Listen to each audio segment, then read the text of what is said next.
Hello, I'm Patrick McNee. The Illuminati is said to be a global secret society that has been operating for centuries. A hidden brotherhood that includes some of the world's most influential people, people of all races and religions that hold top positions in government, churches, business, education, science, medicine, military, financial, and charitable institutions. A secret fraternity whose sole purpose is to take over control of the entire world's resources, finances, and its people. If such a powerful secret society does exist, it represents the ultimate threat to the free world. In fact, it means that right now there is actually no free world at all. The New World Order first appeared on the plains of Shinar, where Nimrod proposed to build the Tower of Babel.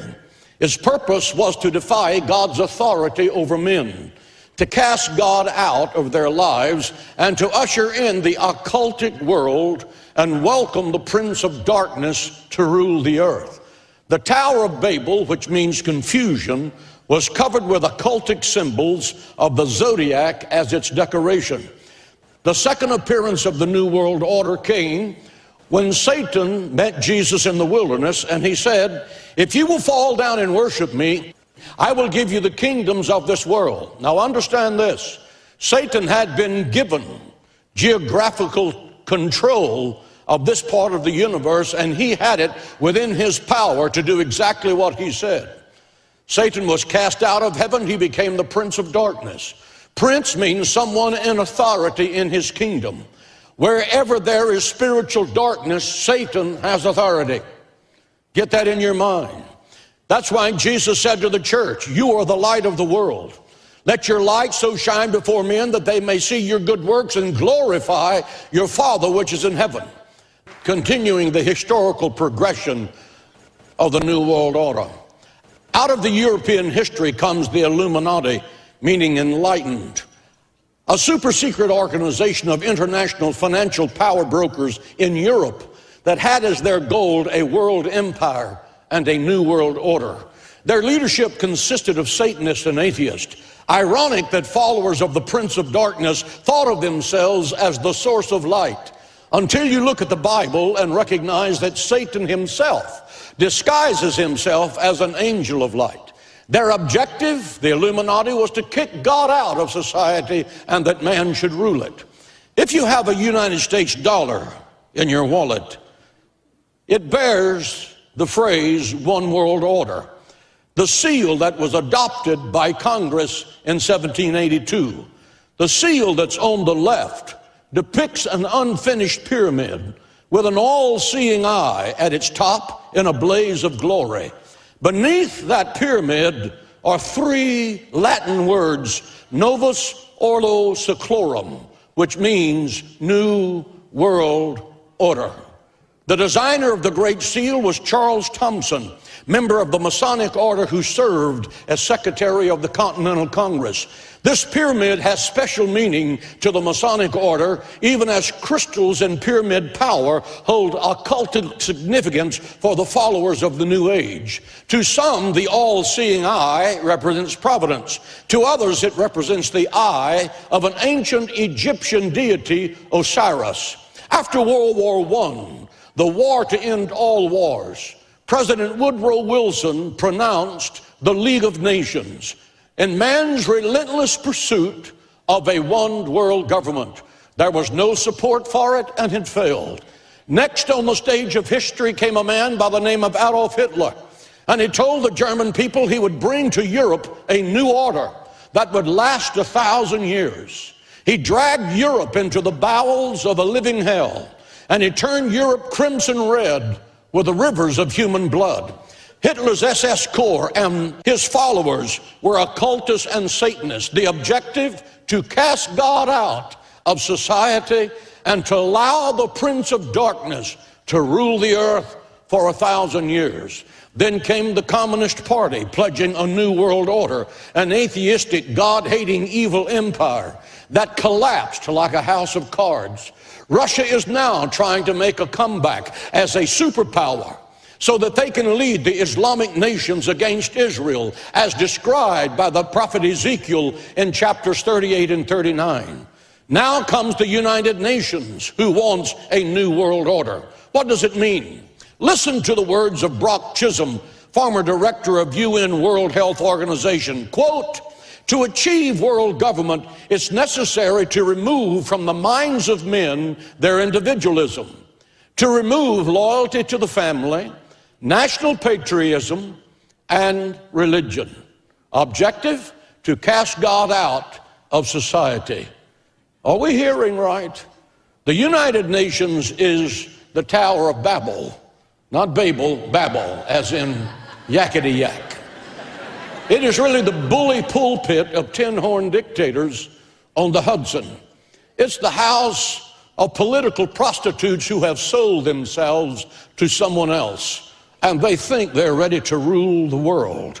I agree with the slogan, "Get America out of the UN and get the UN out of America."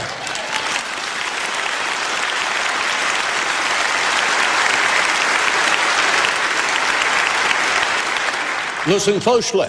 There is going to be a new world order, and soon. It's not going to be the socialistic utopia that self-serving politicians in D.C. believe it's going to be. It's not going to be the heaven on earth that Marxist professors in America's universities are clamoring for. It's going to lead to an economic crash and then to a living hell on planet Earth. From the Tower of Babel to the United Nations, to the ACLU, to the godless in our Congress who desire to kick God out of society and to let man rule the earth, God is about to say, it's enough. It's enough. You've rejected me. You've rejected my word. You've rejected my son, Jesus Christ. I'm going to turn Satan's Messiah loose on the earth. I'm going to release the Antichrist and the four horsemen of the apocalypse, who will make Hitler look like a choir boy. They will slaughter 1/4 of the earth's population and produce a hell on earth that the minds of men cannot fully grasp. There are 4 things that have to happen before a new world order can come to power, according to Brock Chisholm of the United Nations. 1, there must be a destruction of the monetary system.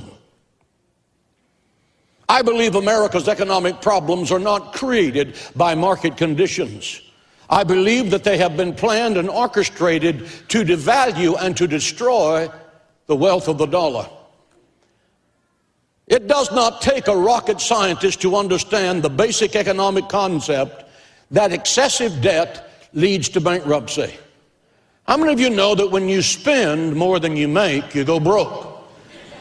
Now, people in Congress understood that, we wouldn't be going the direction we're going. You cannot spend your way into wealth. What one person receives without working, another person must work for without receiving. The government cannot give to anybody anything that the government does not first take away from someone else. And the government that can give you everything has the power to take from you everything. We're living in a virtual reality. We're living in a totally controlled environment where very few people realize the extent to which we are all manipulated and controlled by unseen forces. In fact, I'd go as far as to say that our society is the most manipulated and controlled society in history because of the programming and conditioning we all undergo through both mass media and public education. We're seeing a society that not only has a lot more people of lower IQ, but a lot fewer people of higher IQ. In other words, a dumbing down, a chemical dumbing down of society. So everyone's sort of mediocre. That leaves them dependent on government because they can't excel. We have these people of lower IQ who are totally dependent. Then we have this mass of people who are going to believe anything they're told because they can't really think clearly. And very few people of very high IQ who have good cognitive function who can figure this all out. And that's what they want.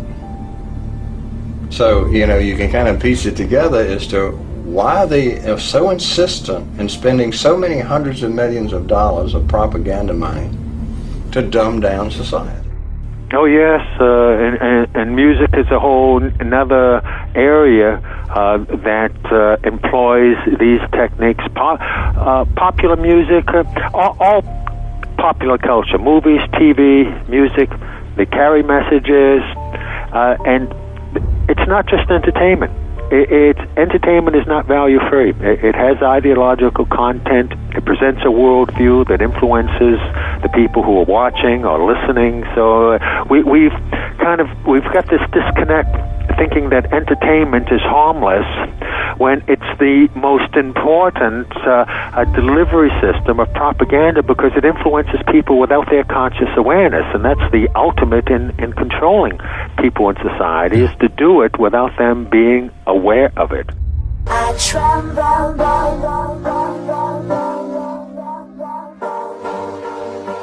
They're gonna eat me alive